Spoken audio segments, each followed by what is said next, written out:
Hello everybody, it's Merlin here, and today I'm going to be discussing DBZ Battle of the Gods, the most recent Dragon Ball Z movie released. It was subbed not too long ago. I had the pleasure of watching it after the recommendation of Anime Hero, Phoenix Kai, Saiyan Z3, and a number of other people. Well, I want to start off by saying that I actually really enjoyed the movie. I don't want to say that this movie completely lives up to the hype because apparently some people said that they were expecting it to be bad, or I think even some people said they were disappointed in it. I didn't really hear a lot of specific feedback from people. On the whole, I honestly have to say that I think that compared to most other Dragon Ball Z and Dragon Ball movies in general, this one is arguably one of the best. In fact, I'm not entirely sure that I would say arguably, because I think from a technical perspective, plot-wise, it is the best. Now, I will admit that it doesn't really do anything particularly special in regard to a Dragon Ball Z movie plot. I mean, it follows the same basic structure the series and most shonen action series always follow in a movie. Basically, the heroes are hanging out, doing something, very light. They're having a picnic or a party, as they always are. Then, out of nowhere, some mysterious threat that's never been mentioned before comes out of nowhere. Goku gets threatened by it. He gets his butt kicked. All the Z fighters are scared. They're all running for their lives. Goku must figure out some random way to defeat the bad guy. They fight. Goku powers up, and he defeats the bad guy completely. And usually it doesn't make sense with the necessary canon for the series because most of the movies are just random spin-offs purely for entertainment. This one, however, I think takes things to a slightly different level because it adds a lot of build-up to the actual action.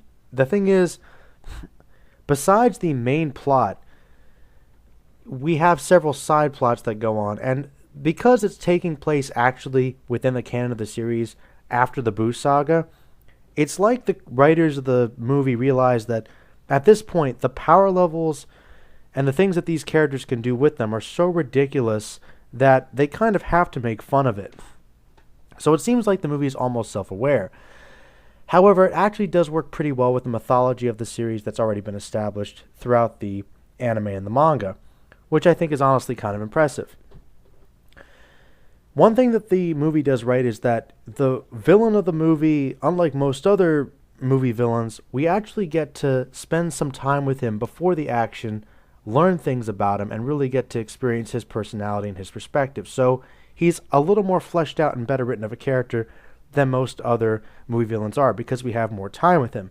This movie goes into the 90-minute length, while most of them barely scratch over an hour. So this really allowed for more fleshing out of the backstory, the characters' motivations, as well as adding some fun side plots.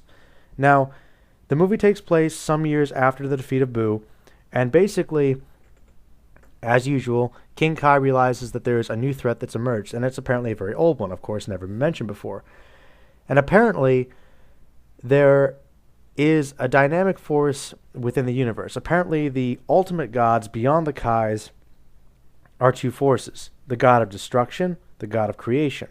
Now, the god of destruction in this universe is arguably the most powerful force in the universe, and that would be Beerus, or Beerus, depending on how you want to pronounce his name. This cat-like being who goes into periods of slumber only to be reawakened to go about wreaking destruction, to continue the balance of the cycle of the universe. And usually, Beerus, usually Beerus will only destroy a planet in which he deems that there is nothing particularly worthy about it to remain. So essentially, the planets that he visits, he has to find something about them that's worthy of existence to allow these people, these cultures to survive on these particular worlds. So we see that Bills isn't really a straight-up villain. He's more of a force of nature.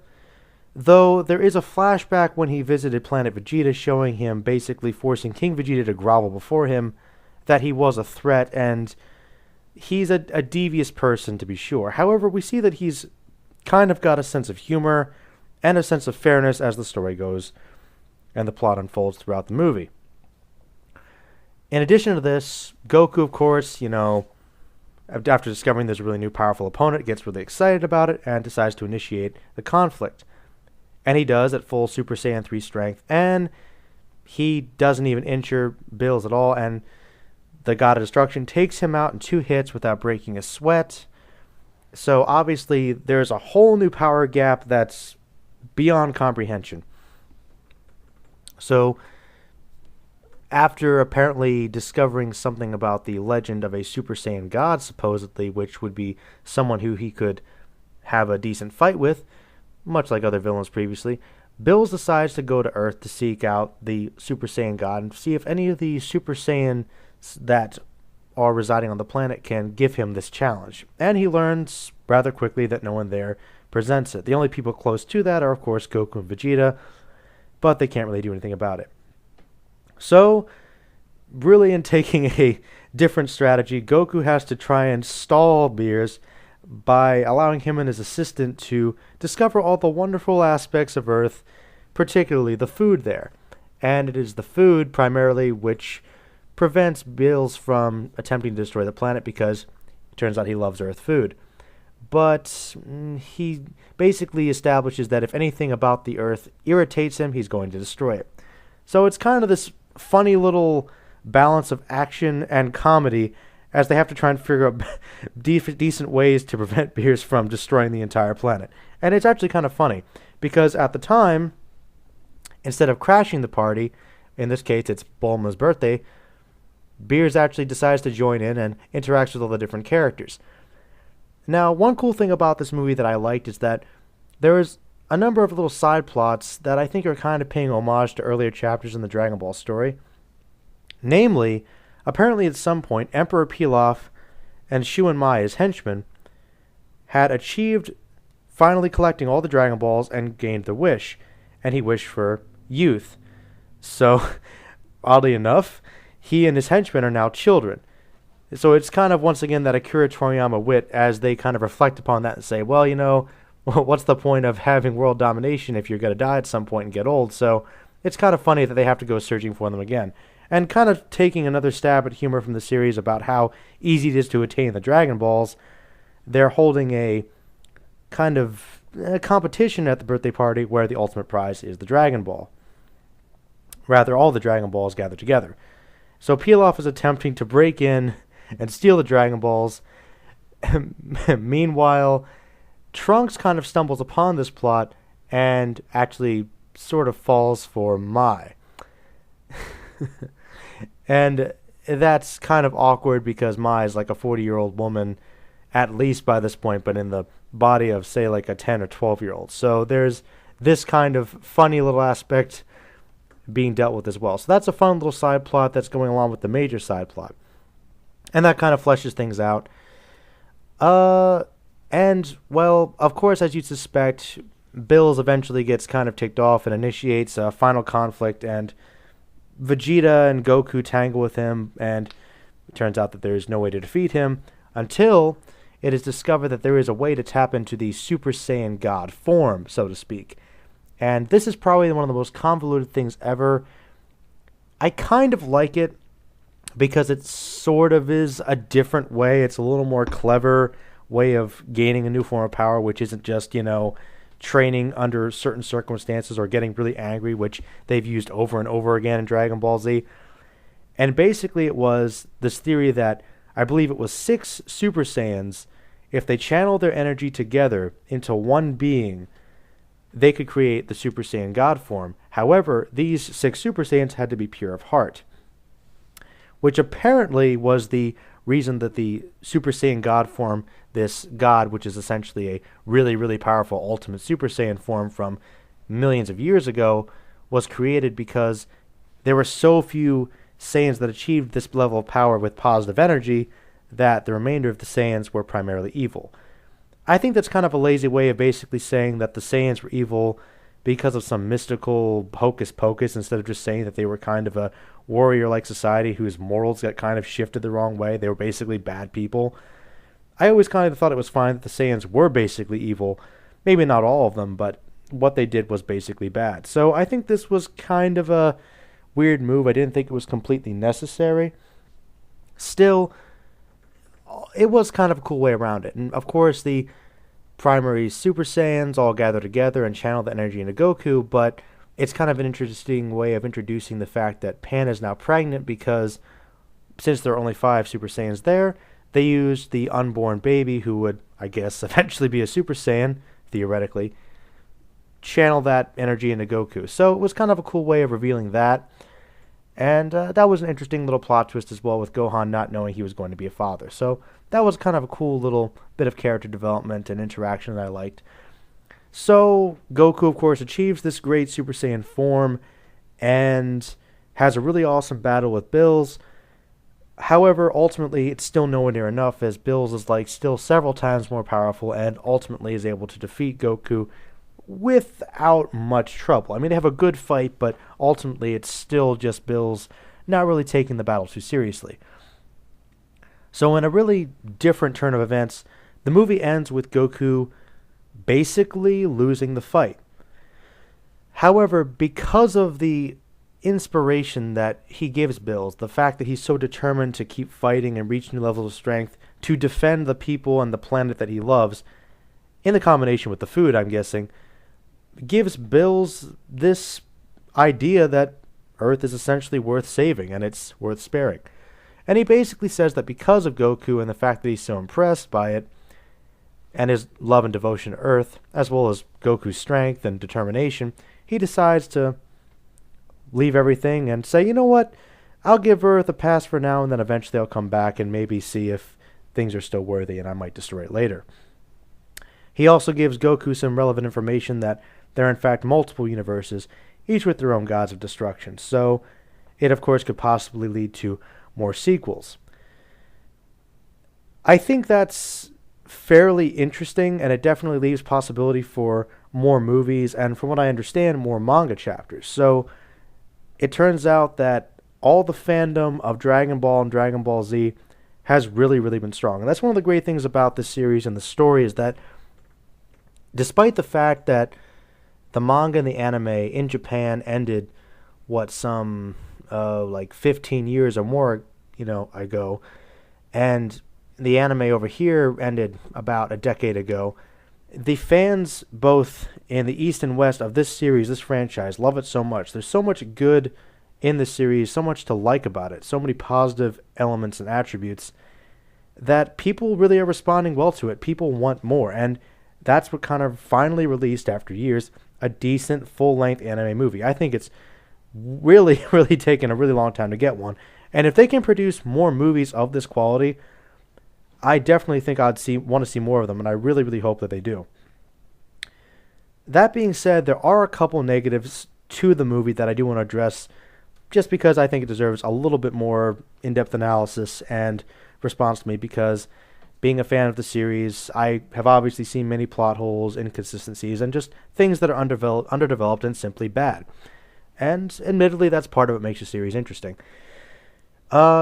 This movie in particular, one thing that, as I've always said, and I think is still continuing to be a problem, the side characters, particularly the human characters and Piccolo, and for that matter, even some of the other characters. Basically, at this point, one of the problems that continue with the series, and is still a problem in this movie, is if you are not a Saiyan, and really by the end of the series, if you are not Goku or Vegeta, there really isn't much you can do. I mean, unless they can add some other story elements, like the characters need to go get these Dragon Balls or some secret weapon or find some new area or hold off certain henchmen or something, preventing them from doing something.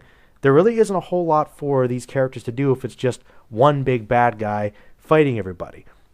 It really isn't, because there's such a huge power difference. Like, one of the big problems is, in Dragon Ball Z, actual skills and techniques after a certain point really didn't matter. It was just about brute strength and power, which is why Vegeta and Goku are really the only people that can do anything by this point, which still is basically the way it is in this film. And that did allow for everybody to kind of tangle with Bills very briefly, but he defeated everybody using chopsticks. So, basically at this point it was like, yeah, he brushed them aside within seconds, which was kind of something I was a little disappointed with. I wanted them to be able to do something, which I hope that other movies will bring if there are more in the future. Another thing I didn't really particularly like was, honestly, the fact that the Super Saiyans themselves, I think, as I mentioned before, I did like the Super Saiyan God, the way it was kind of discovered and the way they went about it. It was a little cheesy, but it was different. Still, I felt that it basically kind of underutilized these Saiyan characters, and I didn't like the fact that it basically made an excuse for the Saiyans being evil early on in the series. I thought that was just kind of a cheap way of excusing their evil acts as basically kind of a misunderstanding and a bad transmutation of energy, many years ago. I thought that was kind of a silly addition. In addition to that, I think that the biggest problem I have is that if the series continues, they're really going to have to try and figure out some way to really keep things relevant and interesting with these power levels fluctuating and continuing to get bigger and bigger. It's like, how much more could they continue with this particular series of events while still keeping things relevant? It's going to be tricky. But I'm not saying it's impossible, it's tricky. But ultimately, there's this one element in particular that I just didn't like. One good thing about the movie is that it really took time establishing the world, the characters, the bad guy, his motivations, and having some fun and humor as well. We don't get any real serious action until an hour in the film. The last half hour is action, but that meant that the first hour of the film is actual story, character build-up, and humor. And it's really good, and we need more of that from Dragon Ball. Dragon Ball is capable of some decent storytelling, and I think that's really, really evident here. There is only one problem. This movie was basically a setup for all the movies that will follow, and the biggest reason that I can say that with certainty is because Bills, as cool a villain as he was a much cooler and more interesting villain, or rather antagonist, as I thought he was going to be originally. He wasn't evil enough. He wasn't conniving enough. He was kind of a neutral party. He was a force of nature, as I said before. He wasn't... I won't say that he wasn't a serious threat because he could have destroyed Earth, and he was obviously something that Goku had no chance of beating, really, even with the power-ups. But they got off, and Goku sort of won and made a new friend, as he usually does, by basically impressing the bad guy, as he's always done with Krillin, Tien, Piccolo, and Vegeta. So it was cool they continued that theme, but what would have made this movie good, which will hopefully basically be solidified in future films, is if they continue with this basic structure, if they can basically add some more adventure elements, giving the other characters something to do, basically beyond simply fighting and powering up, just a little more. Not really in-depth storytelling, but just mixing it up a little bit more, adding just a few more plot elements besides that, then that would make it interesting. And if they could have these gods of destruction be a little more evil, conniving, and honestly just more threatening, adding more of a sense of danger to what's going on, I think that would make some really, really good films. I'm not saying they all have to be like that. Some of them could probably be more comedic as well. But I feel like this could kind of be like Dragon Ball GT done right if they take it a little more seriously. I think that's kind of the direction we're heading. One thing I do like about this, though, is that it kind of did establish that GT is not necessarily canon, so that's one little plus as well. Overall, I did like it. I thought the animation was great. I thought the pacing was really good. I liked the side plot with, Emperor Pilaf and Trunks and Mai kind of having their silly little romance. I liked getting to see the characters in brief little cameos. I thought some of Bulma lines were funny. Vegeta was actually kind of doing something very different where he had to kind of distract the bad guy by dancing and singing. So it was kind of cool to get to see him resort to something besides fighting. So Vegeta got to have some more humorous moments. That was kind of cool. And Goku was, of course, lovable as usual. It was fun. The fight scenes were great. Like, I have to say, the last half hour had some really good action. Like, it's hard to believe, but it was amazing. It really was. I have to say that this movie was not really that disappointing. It was a very good Dragon Ball Z movie. Not the best, but definitely one of the best. I mean, let's face it, plot-wise, it is probably one of the best written. BoJack is still probably my favorite. And there might be a few more I like more than that, but it's still definitely higher rated for me. Overall, it's not perfect, but I did enjoy it. I would recommend it if you haven't seen it, and I'm going to give it an 8 out of 10. It was very, very good for what it was. Now, I've been talking about this for about 20 minutes, so I'm going to end it. Basically, guys, let me know. What did you guys think about Dragon Ball Z Battle of the Gods? Did you like it? Did you dislike it? What did you like? What didn't you like? What are you hoping from the new films, the new manga, if it's coming? What more from Dragon Ball do you guys want to see, and do you think it can work? What do you think Toriyama and the other writers and creators need to do? Alright, guys. That's the last video I think I'm going to do for tonight. Possibly not. But, yeah. Alright, guys. Great talking about Dragon Ball Z as always. Merlin out.